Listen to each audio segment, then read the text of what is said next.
Hello, everyone. Thanks for joining us. My name is Joy Mayer, and I am the Director of Trusting News. And I'm Lynn Walsh. I'm the Assistant Director for the Trusting News Project.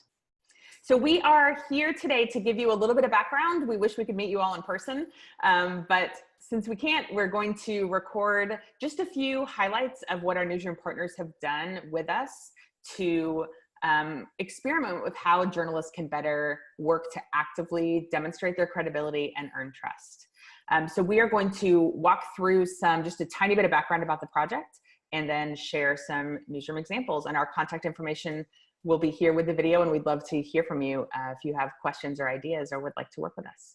So the Trusting News work that we've done is really about empowering journalists to take some control over the problem of trust. This is not a new problem. Trust in news has been falling for decades. Gallup has been measuring it since the 70s, and it peaked a few years after Watergate in 1976, actually, when 72% of Americans said they had a great deal or a fair amount of trust in mass media. It started to fall in the 80s with the rise of cable news and talk radio, and it's been dipping ever since. It hit a low in 2016, September 2016, just before the election. 32% of people said they had a fair amount or a great deal of trust in mass media. Among Republicans, that was just 14%. We know, however, that despite this huge problem of trust in news and sort of this fake news climate that we're living in, a lot of the work that journalists do, especially on a local level, don't have very much to do with that. It's not about politics. It's not about national news. It's not about an agenda. These are just some examples from my local newspaper in Sarasota from one morning newsletter. You know, it's about local crime and tax and school spending and, red tide. It's about the environment, a balloon festival. So what we're trying to do is help local journalists, especially, tell the story of what they're doing in a way that invites people to trust it, that reminds communities that we're all on the same team here, and that we're here to help them better live their community lives. So we don't want to swamp you with research today. We're happy to tell you more about sort of the overarching principles of the project, but basically there are three things here that we think journalists need to do. First is accept that actively earning trust is part of our job. It's not enough to say, I'm just going to keep doing good journalism and hope people notice. Hope people recognize that what I'm doing is responsible and ethical and mission driven and all that. That just isn't enough. Two, we need to understand our audience well enough, and it takes some investment to do this. We have to understand our audience well enough to know what they don't get about us, what they misassume, what they hold us accountable for, what they complain about. We need to know where the mistrust is and what that is based on so that we can address it.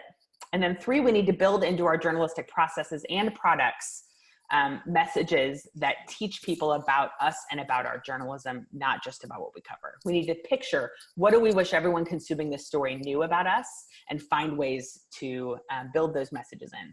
So we're going to walk you through a bunch of examples of what our newsroom partners have been working on. We've worked with 53 newsrooms so far, and we're always looking for more to test out strategies for building trust. So Lynn, why don't you start with this one?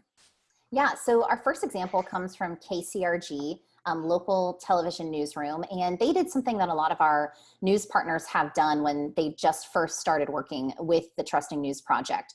They basically either do this through a Facebook Live, maybe it's comments on Facebook, or kind of like a Reddit Ask Me Anything, where they make themselves available, so a reporter and editor, to their users to have them ask questions, have the users ask questions to the newsroom of things that they may not understand about the reporting process, and then the reporters and the editors do their best to answer it. So KCRG did this through a Facebook Live Q&A, and some of the things that they addressed are things that we find very common for many of the newsrooms that we've worked with.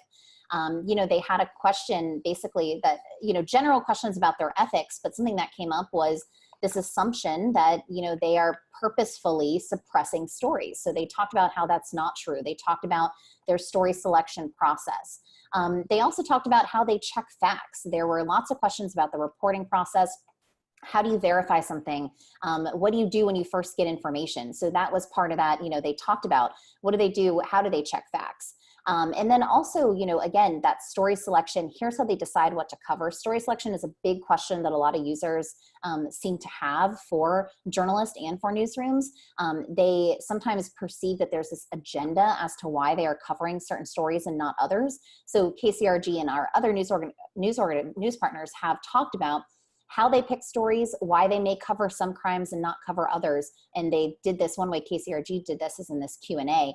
Another thing they really also focused on, which we encourage all of our newsrooms to do, is just the commitment to the local community. That example that Joy gave of just all the different stories that this organization covers on a daily basis, highlighting that and highlight how you're a part of the community, that whole we're raising kids here too.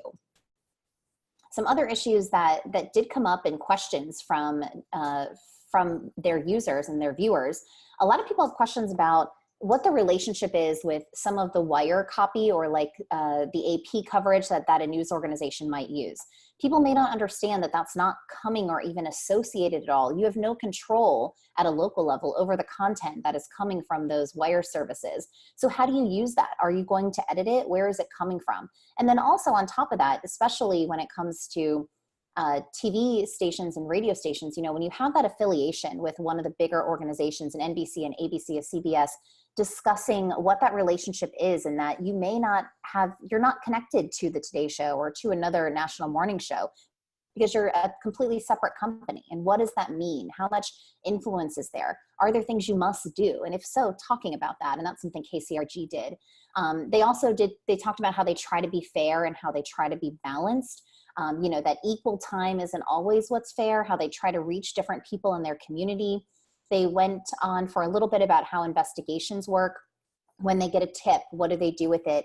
And how sometimes you may see stories kind of roll out in a series, right? Because they may get information slowly that comes in and it's not enough to expose everything at one time. And then one of the most important things that we encourage our news organizations that we work with to do is asking for help from the community, that you really want their help to know what's going on so you can keep a pulse onto what stories to cover and what basically people's views are about the big issues that are happening around you. I love this so much because it can be a really useful way to just say, we value your trust. Tell us what your questions are. Tell us how we could serve you better. And it's amazing how seldom a lot of journalists actually say to people, we know that this is a tricky media landscape to navigate. We would like to be worthy of your trust.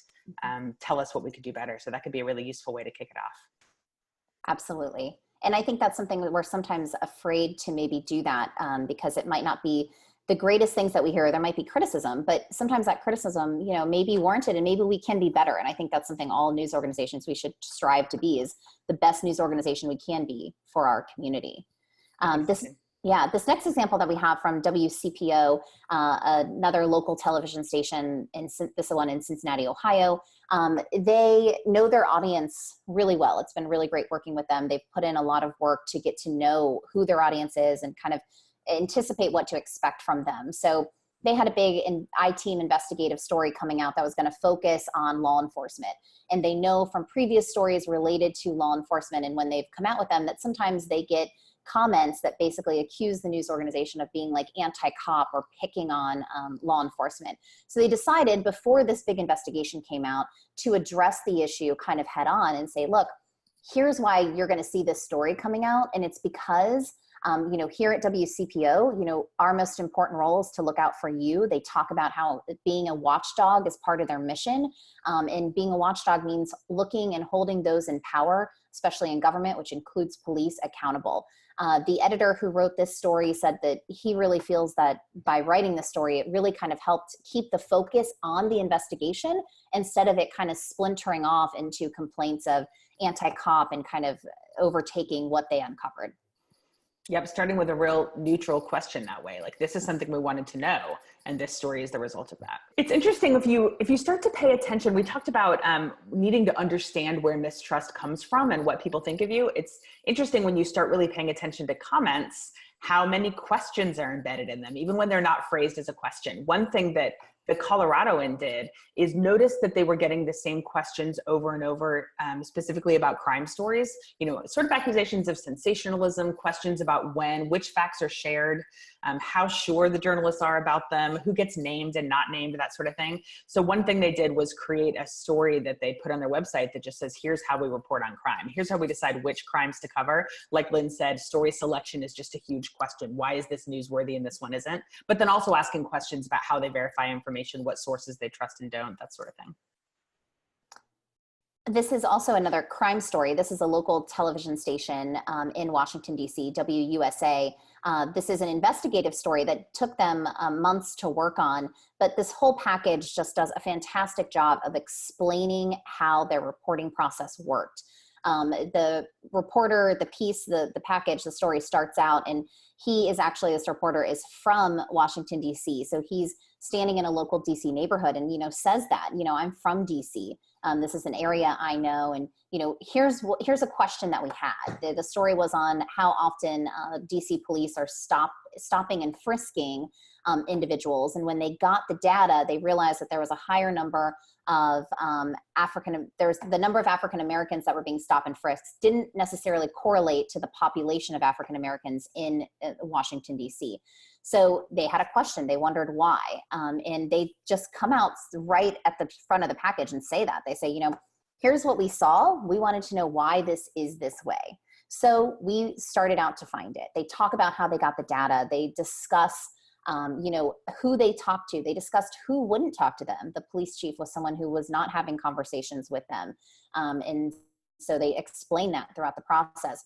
At the end, then I think they also do a fantastic job of making themselves available. The reporter gives his work cell phone number out. And it's something that his editor was like, are you sure you want to do this? And he said, absolutely. This is my work cell phone. That's what it's for. And they got so many tips, but also it just showed that they're available for feedback on this story and to see what people think about it.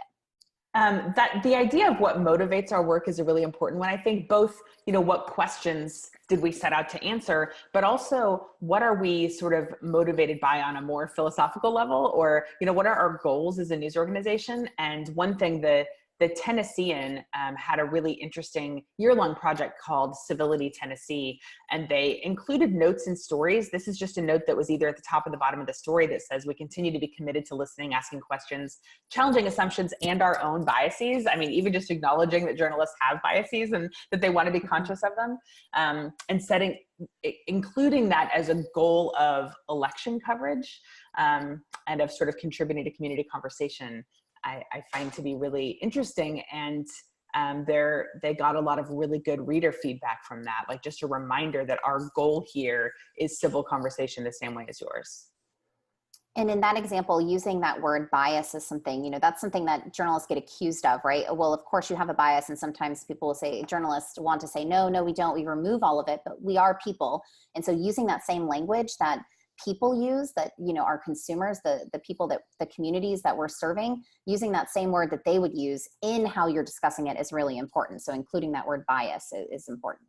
One thing we work with newsrooms on is the idea that balance in our coverage happens over time. It's not always, the full balance of our approach is not always reflected in a single story. So some newsrooms have experimented with ways to include a box with a story, or just really deliberate sharing of links that shows this is a complicated issue and we're covering it from several different angles. So this is one from the Cedar Rapids Gazette in Iowa, the Iowa Gazette in Cedar Rapids, that this is specifically for opinion coverage, but they also did it for news, where they said, today's perspective brings you this. Here are links to a fuller picture of what our coverage on this has looked like. We certainly can't assume that people are tuning into the full breadth of our coverage and giving us credit for the balance that we achieve over a month's worth of coverage of something.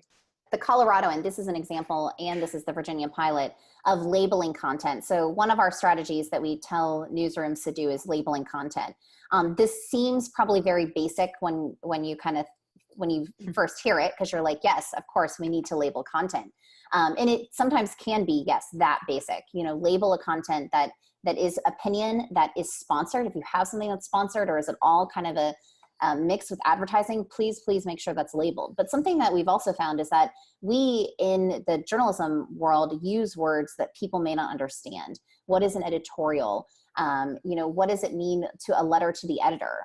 So explaining what those things are and just using the word opinion really is something that helps. The Virginian pilot decided to basically explain the different types of labels that they use in a post, so they can always kind of link back to that. The other important thing is, yes, you may put it in a headline on your website, but is that kind of transferring over to Facebook, to Twitter, to Instagram, wherever else you're sharing it?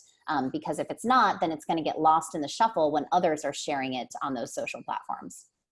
We also saw, our newsroom partners saw good results when they labeled things like fact check. Use the words. If we know that our audiences want us to be fact checking, then be sure the words fact check are actually there. Help them out by understanding what type of content they're getting.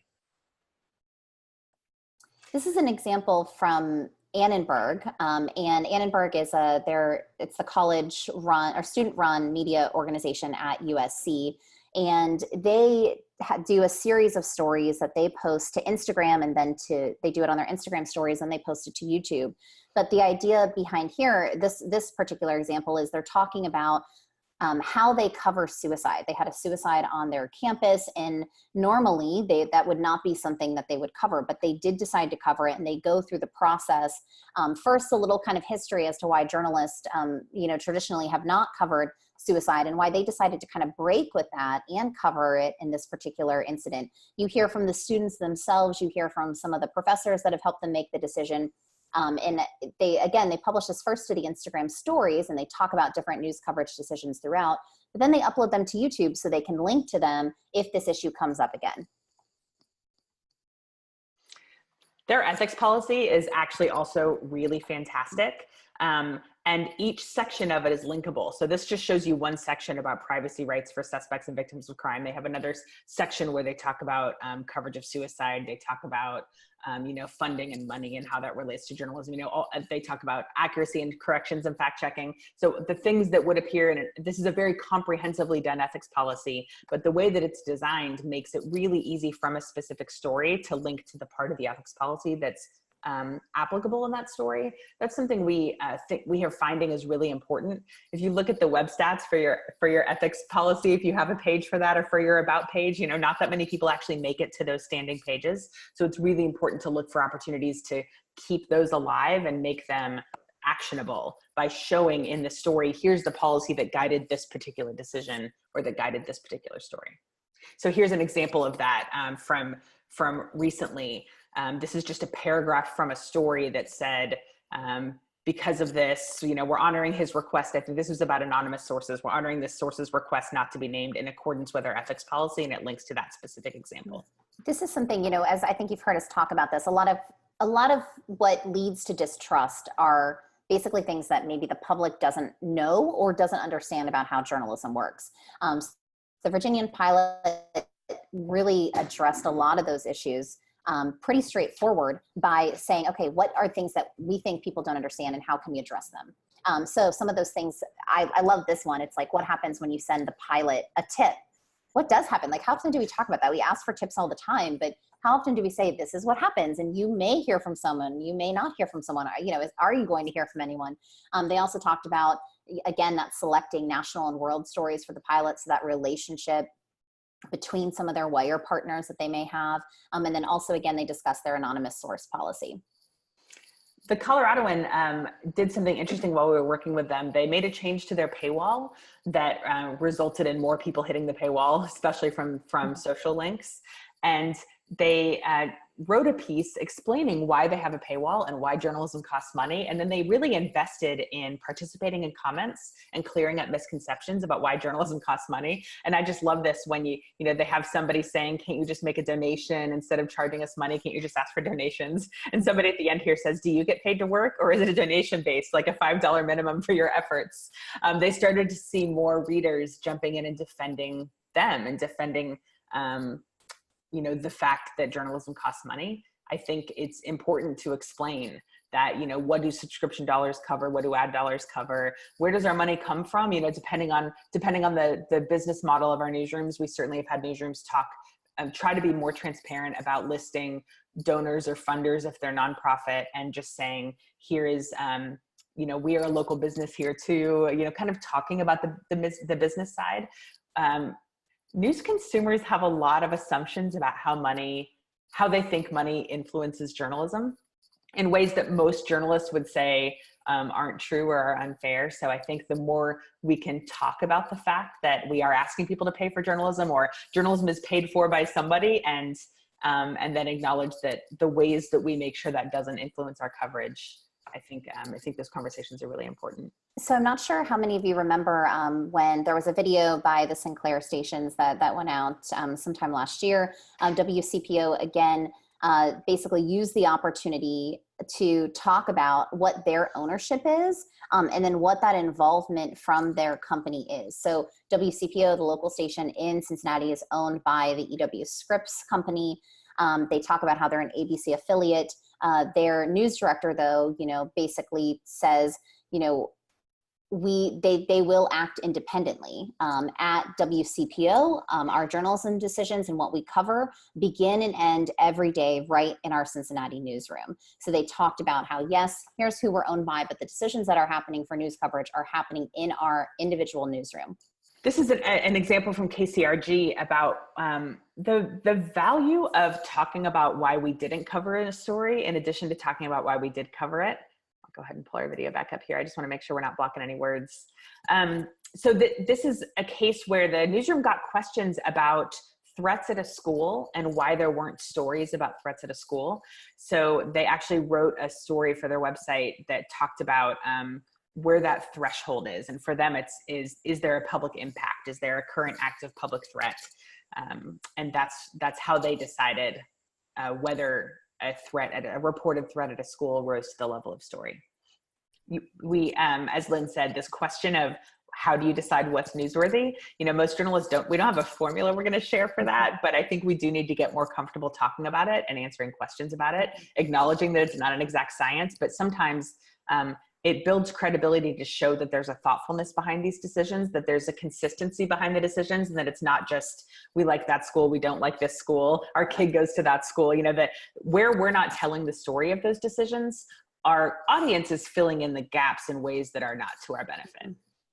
Yeah, and I think it can be a conversation that's uncomfortable, but I know, like, when I talk to members of the public, that's one of their complaints is, they just cherry pick stories and it's because of a relationship or something like that. And yeah, they just assume that. Right. And so talk about how, and I believe in kind of more transparency, and some people may not be comfortable, but I think talk about, look, we had 5 reporters today.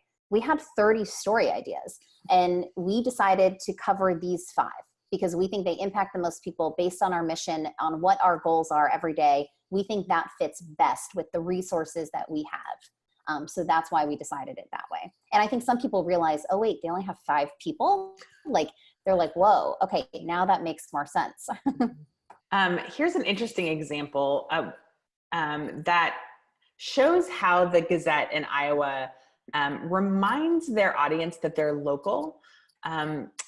They're locally owned, they're rooted in their community, and they had a Facebook post where they were asking for local story ideas, basically. But, the open Facebook posts like this can just become such a train wreck of, unhelpful comments and, accusations, and the suggestions can all be about national news, like, why don't you start covering the president fairly, that sort of thing. But this post got really amazingly productive comments and ideas.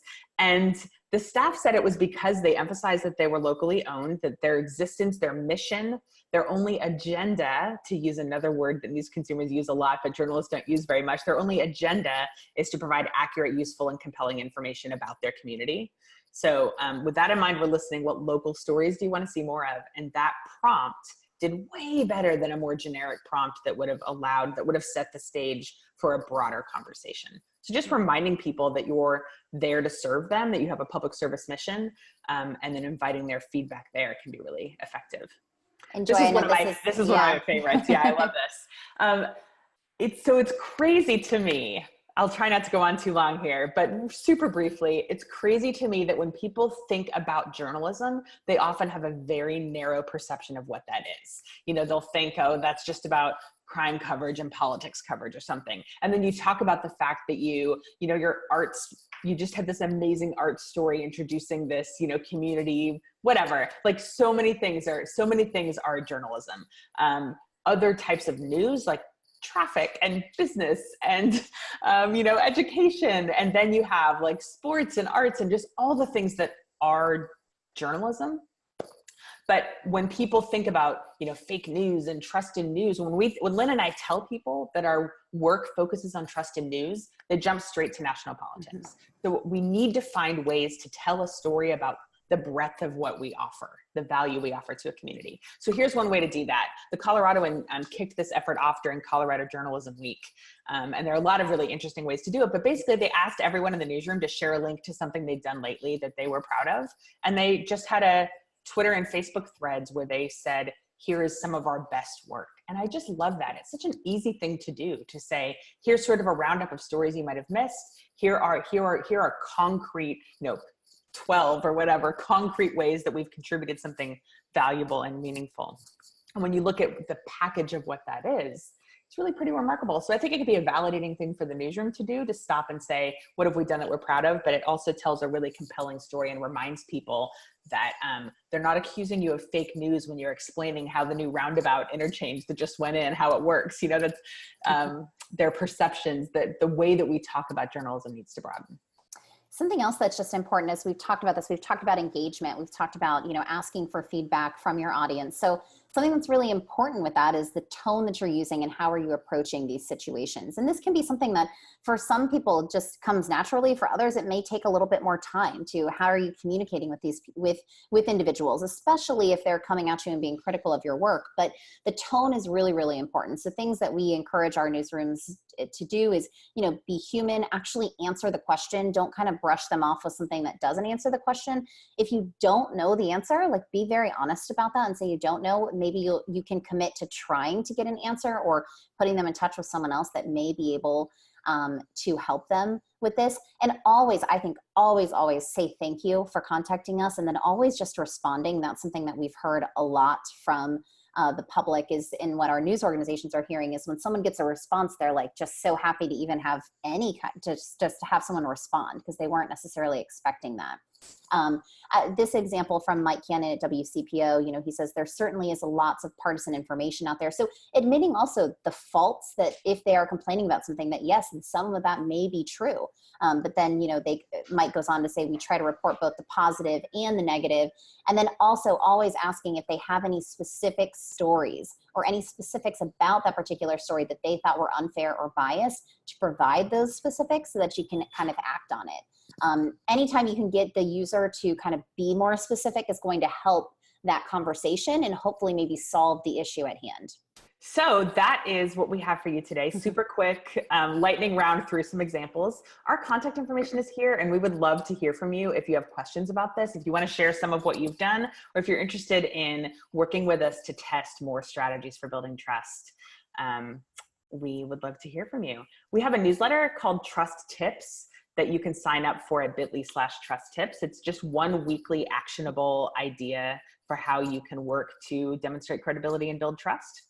We also, thanks to funding from Democracy Fund, can offer a free 30-minute trust coaching session for any journalist. We have a team of 6 trust coaches standing by to help you. So there's the link for where you can request a session. Yeah, and that's for anything, yeah, if you want, like maybe you're working on a project or you want help with something in particular, like you're getting a lot of complaints about something and you don't know how to address it, or you want to maybe see if you can change the conversation because what you're doing isn't working, that would be the perfect opportunity to sign up, and we can kind of give you some advice and some examples of what others have done. Yep, or if you're launching an investigation or working on a project you think you might get complaints about and you want to be proactive, we're happy to talk that through. Thank you so much for your time today. Thank you.